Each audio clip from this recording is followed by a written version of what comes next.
Hello বন্ধুরা, নমস্কার সবাইকে। আজকে আপনাদের সবার সঙ্গে আরেকটা নতুন ভিডিও শেয়ার করব। আর এই ভিডিওতে আমরা সবাই মিলে বেড়াতে যাচ্ছি আমাদের মান্দা ঠাকুর মান্দা মন্দিরে। সেখানে আমরা সবাই মিলে যাচ্ছি। আমার ননদ নন্দায় এসছে, আমার নন্দায় দেখেনি, সেজন্য আমরা সবাই মিলে সেখানে যাচ্ছি মন্দিরটা দেখার জন্য। আর আপনারা হয়তো দেখতে পাচ্ছেন ক্যামেরার সামনে, এটাই হচ্ছে আমি। আজকে প্রথম আপনাদের সঙ্গে সামনে আসলাম, এর আগে আমি ক্যামেরার সামনে কখনো আসিনি।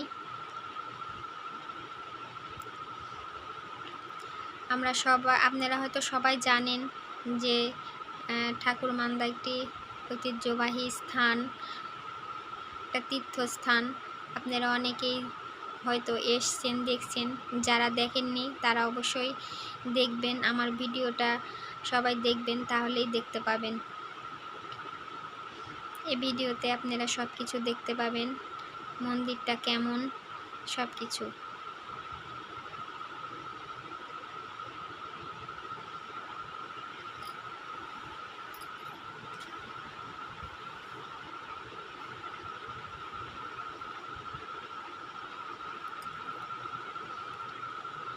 সামনে রামনবমী, সেজন্য মন্দিরটা সাজানো হয়েছে, গেট করা হয়েছে। আমরা মন্দিরে প্রবেশ করলাম।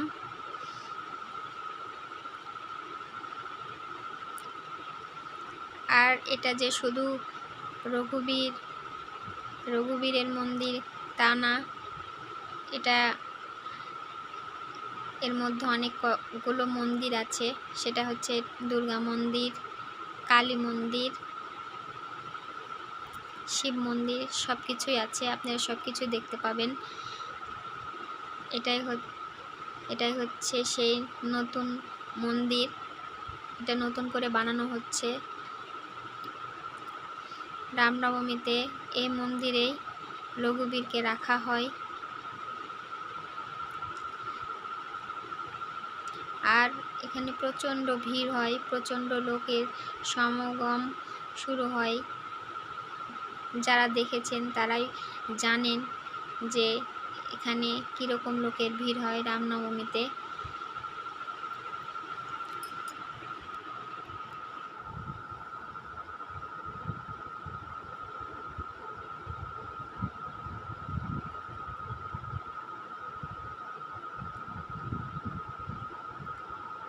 সামনের এই মন্দিরটাই, এখানে সারা বছর রঘুবীরকে রাখা হয় এবং অন্নভোগ পূজা করা হয়।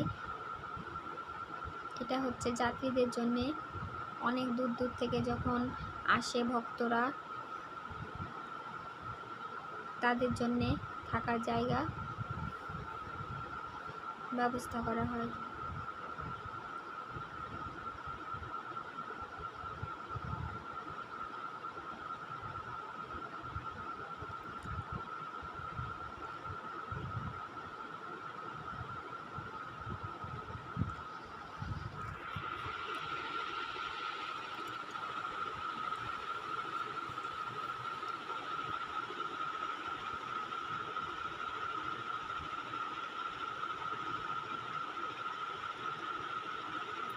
এই মন্দিরটায় মোট 4টে সিঁড়ি। যখন অনেক লোকের ভিড় জমে রামনবমীতে, তখন এই 4টে সিঁড়ির একদিক দিয়ে লোক ওঠে, একদিক দিয়ে নামে, যাতে সুবিধা হয় সেই জন্য। আর এটা হচ্ছে রান্নার জায়গা, এখানে প্রতিদিন ভোগ রান্না করা হয় এবং প্রতিদিন রঘুবীরকে ভোগ দেওয়া হয়, অন্নভোগ। এই যে আপনারা দর্শন করুন রঘুবীরের মূর্তি।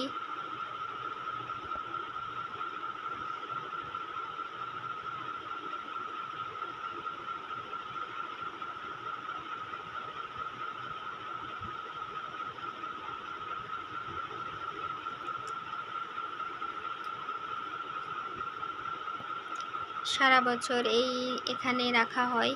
আর যখন রামনবমী বা লক্ষণ ভোজনের সময় হয় তখন ওই নতুন বিল্ডিংটায় ওখানে রাখা হয়।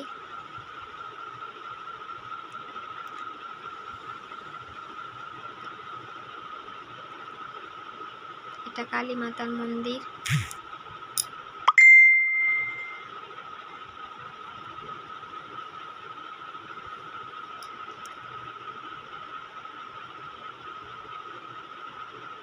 এটা শিব মন্দির। শিব মন্দিরটা একটু বাইরের সাইডে, মন্দিরের ভেতরে না, এটা মন্দিরের একটু বাইরে, তবে এখানেও প্রতিদিন পুজো করা হয়। এটা মন্দিরের বাইরের সাইড।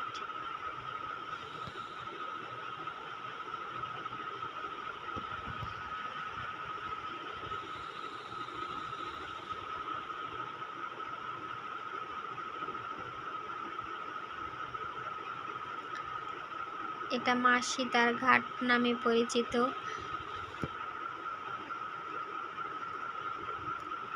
এটা সীতার ঘাট।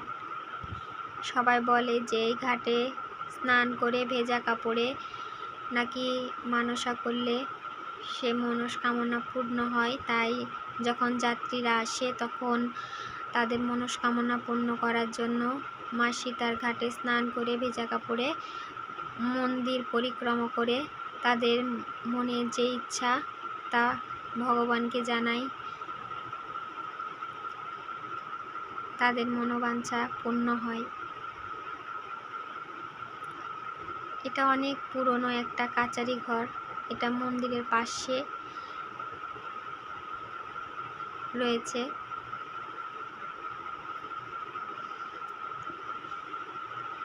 এখানে আগেকার নাকি সঠিক জানি না, তবে আগেকার নাকি বাবুরা বা জমিদাররা এখানে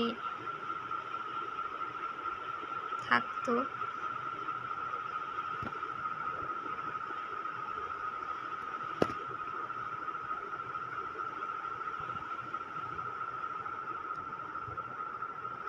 আজকের ভিডিও এই পর্যন্তই। সবাইকে অনেক ধন্যবাদ। ভালো থাকবেন।